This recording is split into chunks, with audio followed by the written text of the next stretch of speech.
Now think of this, that we are here in New York, and this week the nations will gather. They have sent their ambassadors, and they will try to adopt this unfortunate decision from the International Court of Justice. They made it the most horrible decision they can make. I mean, they decided that what God said to Abraham, 4,000 years ago, they decided that what God allocated as a covenant land for the Jewish people, Judea, Samaria, places where Abraham prayed and built his altars, called upon the name of the Lord, like Joe was calling upon the name of God, that this is illegal. Can you imagine the arrogance? I mean, it's not just insensitivity, it's going to the face of the Creator God and saying, what you have decided and what you have said in your word and what you have covenanted and made to be forever, we, the nations, have decided it's criminal. We have decided it is wrong, and we have decided within 6 months the Jewish people have to leave Judea, Samaria, East Jerusalem, Gaza. We, the nations. I think we've heard this kind of a phrase before. Gam, also, say gam in Hebrew. We read in Genesis 11 when the nations, they were then speaking one language, one tongue. They all came together and they built this tower, and then God said, look, everything what they will now do is possible. Like in the UN. I mean, you have the majority, anti-Israel majority. If they would decide that Earth is flat and Israel made Earth flat, it will go through. It will just pass. It will pass. So it takes a miracle for them now to stop. Because they have decided that this is what they're going to do. They will criminalize God's covenant to Abraham, Isaac, and Jacob. They will criminalize Jewish presence in Judea and Samaria. They will criminalize Jewish presence in East Jerusalem, in Gaza. I mean, they have made up their minds. They have their political machinery together. They have their votes together. They have the ambassadors trained. They have everything fixed. I mean, these honorable ambassadors will gather. And we were there with Joe, actually, a few days ago in the General Assembly room and in the Security Council. And they will be there, and they will raise their hand. When God said to Abraham, for your seed I have given this land forever. And they will raise their hands and they will say, wrong. Who asked you? God asked you? Well, they think they have the right to say, God, you are wrong. I wonder what God will say. Actually, he will not say anything. He will laugh. I mean, it's funny for him. He's laughing. He's going, what are they thinking?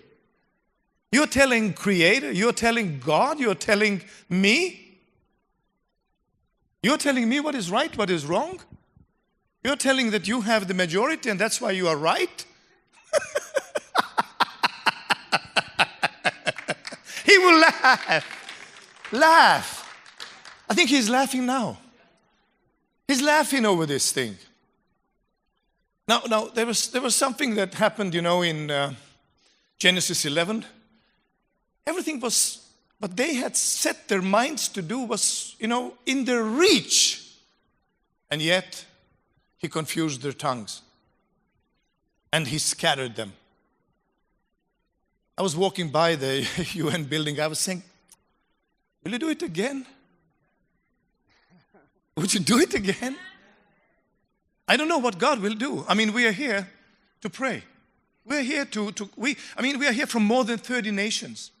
It's almost United Nations. No, it's 194 in United Nations. Next time we have to have more nations. But I mean, we are here as representatives of nations. We're here to say, look, what our governments have made up in their minds and what the ambassadors have been trained to do and what they have been instructed to do, we are not agreeing. We are not agreeing. We are not happy about it. We are telling God our nations are wrong. We're telling God our countries have made a horrible decision to go against God of Israel. They have made a horrible decision in going against what God's word says to be right. And there will be consequences. I mean, I think the world has become crazy. Because, I mean, the madness of the whole world coming together and condemning Israel, not just once, not twice, 2 times more than the whole world. Last year. I mean, this is a symptom of a sickness. It shows how mad it is. It shows how rotten it is. Something is wrong. Deeply, deeply, deeply wrong. And a red line is about to be crossed. I wonder what will happen. I wonder what God will say. I mean, we saw Iran decided to attack us, 350 projectiles flying towards us. And it was a funny feeling. I can't even tell. I slept very well. My wife said it was the most triumphant night. 99% of the projectiles were intercepted. But not only that, it was a good feeling. Now, it was a lot of noise and, people were afraid, but it was a good feeling. I mean, I can't explain it. It's strange, I know. It was a good feeling. And then 36 days later, the very people that decided to attack Israel thought they will take off in a helicopter and go home. And they did not go home. They went to where they belong. I think we have crossed the red line. Absolutely, we have crossed a red line.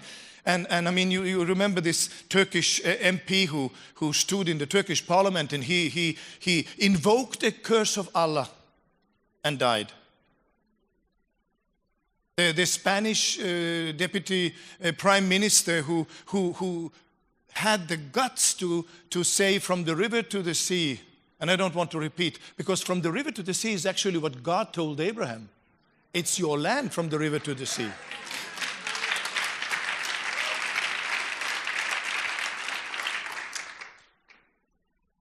She didn't say freedom for Catalonia. She didn't. Where are the ones who stand for the Cyprus liberation of Turkish occupation? I mean, it's a crazy world. There's only one nation that they can condemn. They just, as if they have no other purpose in life. Something's wrong. And we are here to tell God we don't agree. We will pray. We will say something different.